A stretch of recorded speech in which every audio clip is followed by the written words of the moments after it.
Welcome to Ask Gwen today. Today with me I have Katie, and so I'm going to let Miss Katie take it away and share her story. Hi everyone, I'm Katie Grimes, and you can follow me on Instagram, kg.katiegrimes. And yeah, I'm a sober dating coach, and I got into this field because a couple of years ago I decided to get sober, particularly from alcohol. Was in meditation and had thought that was, the meditation said get sober, and so I thought that's what it meant.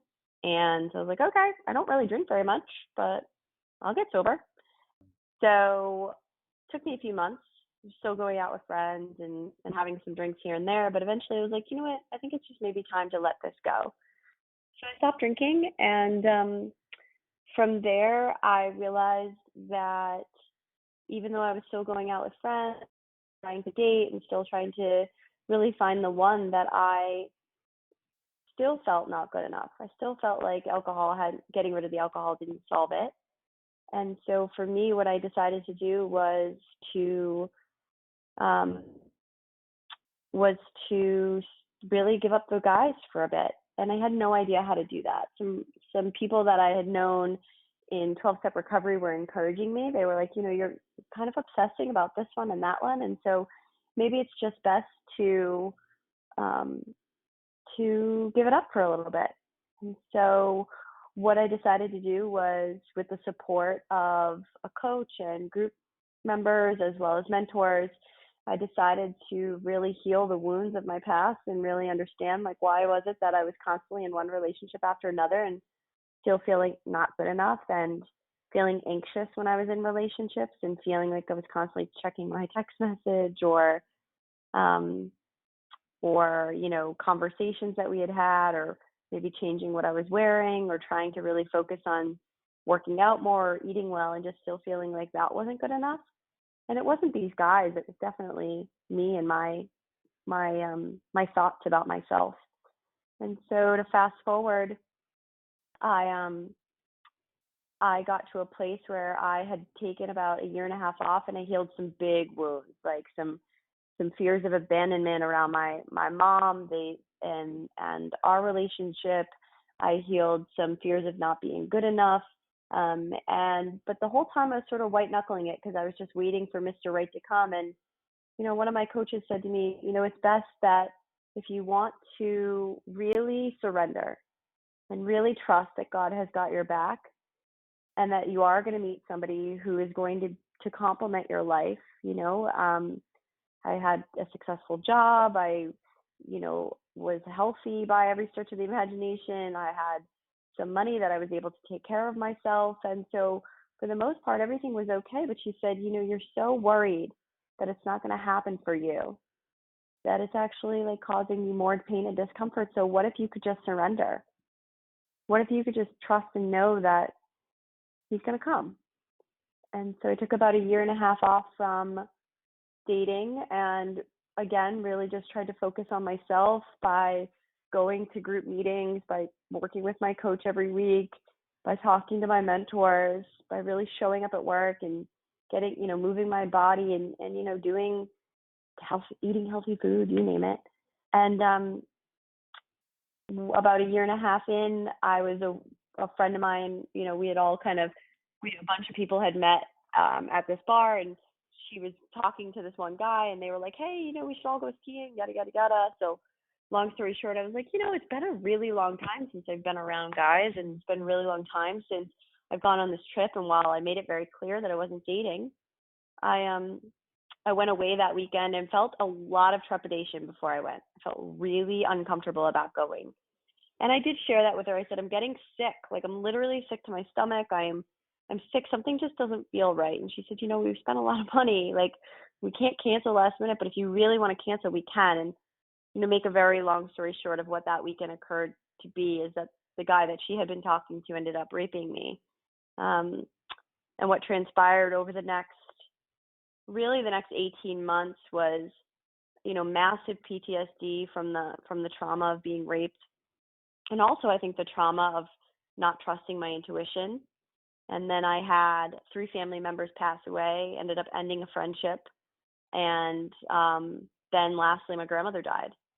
And I just was beside myself with grief and frustration, and was not so mad at him, so much as mad as him as I was myself, because I had really abandoned myself in that moment. But was very thankful that I was on solid ground, where I had, for the last really 5, 10 years, had been working on myself by going to 12-step meetings, by going to therapy, by going to these things that I know, retreats, workshops, you name it, reading books. I had a solid emotional foundation. And I was like, I'm so grateful that I have this, because I'm not sure what other women or men do when they're in this circumstance where they feel like there's no place to turn. And so I got the help that I needed, and I took the protocols that I needed to press charges and whatnot. And the whole time I just kept thinking there's a greater gift in this. And so the hits kept on coming when I ended up getting fired from my job because I wasn't able to work, and that's okay. Like, I wasn't able to work. The PTSD was just too bad. And I was being re-triggered every time I was going, to these places where I was seeking guidance, and also getting the restraining order against him, that I just thought, this is like no way to live. And so that April of 2019, they let me go. And that weekend I went to the beach, and I sat on the beach, and I just cried, and I prayed to God, and I was like, please, like, give me a better sign for like what I need to do. And what I heard was to take the money that I had left in savings and to create a company to help people to feel happier within themselves despite their circumstances, but that really, truly learning how to trust your intuition. One, to be happy. The second, to be happy. And then the third was really focused around how to create a love life that makes you just feel like you're worthy of the kind of love that you've been giving to people for so long. Because I didn't do anything that warranted that kind of behavior, same with other relationships. So here we are today. I've grown a company now.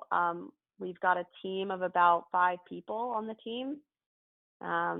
We are international. We're virtual, which is so beautiful. And essentially what I do is I help sober people who have taken time off from dating, get back out there and really start to flourish in these beautiful relationships, not only with themselves, but also create a balance with other people, so that they can learn to trust them, they can learn to trust other people, and that they can really get that kind of love. And the last thing I'll share, Win, is that I also created 2 things. One was a podcast called Anything for Love, because I literally tried to do anything when it came to love.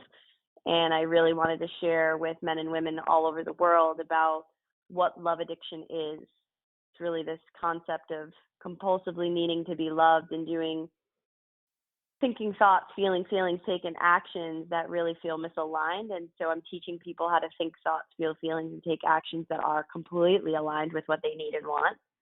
And I share that on the podcast every week, Anything for Love. And then the second thing is I created a one-day event. This year it'll be virtual and it'll be co-ed, which is so great. It's called the Summit of Love. And it's a one-day conference for people who really want to live a life that they love. So we've got I take my favorite speakers, those who have like really influenced me throughout the year. I bring them all together, and they share their stories of faith, of relationships, of money, of empowering themselves from a career perspective, to really help other people have major aha moments in their own life and take massive action, so that they build a lot of momentum and a lot of confidence. So I'm super excited. Thanks for having me Well, on, by how the way. This is cool is great. that? How cool Yeah. is that you took your story and turned it into triumphs, so to speak? Geez.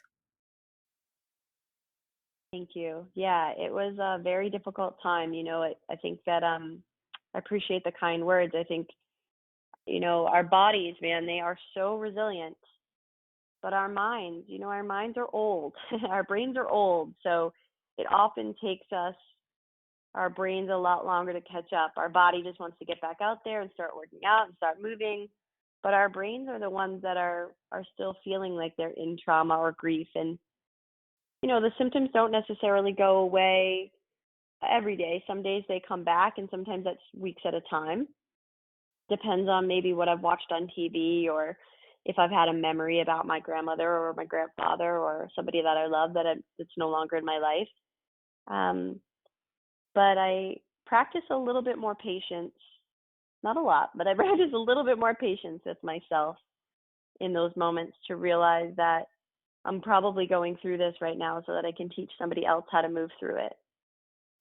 And if you had a favorite book, what would it be? One of my most favorite books that I'm reading right now is called Anatomy of the Spirit. It sounds very woo, but it's not. It is by the author Carolyn Myss, Myss. It's called Anatomy of the Spirit. And what's really cool about it is that it really talks about energy and how often if we're feeling really fatigued or depleted or feeling like we're not good enough or we're feeling jealous or angry, it's usually because our energy is off in our body.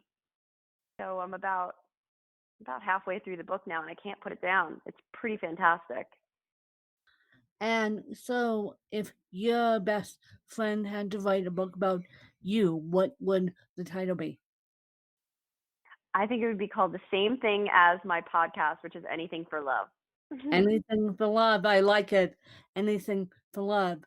And Katie, as we wrap this interview up, do you have any questions for me? I think the one thing I wanted to ask you is what inspires you?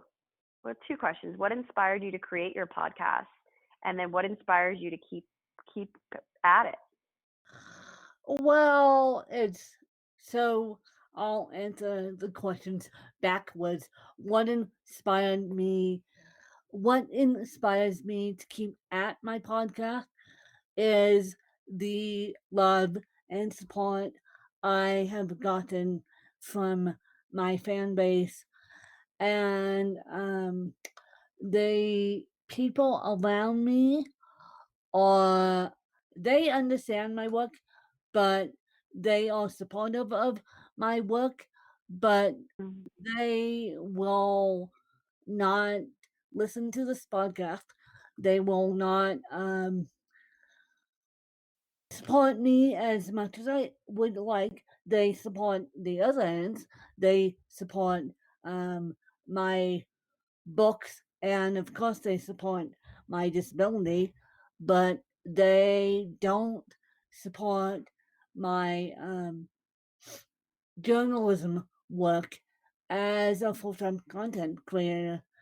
They look at me like I'm half nuts when I say I'm doing a podcast. They go, "Okay, you do your podcast," but at the same time, I think we as content creators need to teach people around us, and not only around us but the general public, what a podcast is and Mm, how to support those independent podcast creators. yeah, I completely agree, and it's beautiful work that you're doing to share about your own journey, right? And Because I thank think, you. like you I'll said, try. so many people can relate to you and your experiences and your thoughts and your feelings. It's beautiful work that you're doing, and I'm honored to have been on your podcast. And my the answer to your second question is why I started this is because I wrote a book, and I figured I needed to market the book, and then I stumbled my way into podcasting, and so it's been a wild and interesting ride. I I was called in to podcasting full time back in March when COVID hit and coronavirus hit. And then I just realized that this is something I wanted to do. And then I was also called back in October of 2019. I because I got physically and emotionally abused, not by my caregivers who are around me on a daily basis, but by two family members who at that time were strangers in my life. I hadn't seen them in 9 years Mm. exactly. And they came out here to my home um, and emotionally and physically abused me. What I thought was going to be a sit down after losing my dad turned Mm. into rescue win, turned Mm. into call adult protective services, turned into hell basically. And same same like your story, Katie, it turned into hell. And 24 hours before I knew I was going to get emotionally and physically abused, the next day, due to how my abuser was acting, and I thank God had 3 witnesses, which all my witnesses I still keep in contact with. And so, yeah. Wow. It's incredible that you found the strength to be able to share your story, especially in not only in your book, but also through the podcast. I'm sure it gives a lot of people a lot of strength and hope. Thank you for sharing that with me too. Well, I appreciate that, but I got called by a higher power back in Mm. October of 2019, and I was with people too, and I just started staring at the ocean. And trust me, yes, I went to the ocean to do this, and I something told me now you have to be not only a content creator but a emotional and abuse survivor advocate, because a lot of, and I will deal with rape too, and I will understand your story just a little bit, because a lot of people do not understand our stories, do not understand what we went through. So if I can give people just a little bit of hope, my paycheck Mm. is done. Yeah, exactly. Well, thank you, Wynn. This has been a beautiful time together. And Katie, where can people find you? Yeah, so there's 3 different places. The first is Instagram. That's where I spend most of my time, kg.katiegrimes. I'm also on Facebook and LinkedIn as well. And then you can also find me on my podcast, Anything for Love. And lastly, my website, katiegrimes.com, which has more about coaching opportunities as well as the Summit of Love. Okay, so katiegrimes.com, you guys, and go look up on Instagram, go listen to a podcast, Anything for Love. I will be subscribing, I will be listening, Katie. So you got a Oh, new thank you. subscriber out of this interview. And I love so it. please just go support Katie and go support her incredible work. And please, everyone, just support those who are suffering with physical and mental abuse and rape.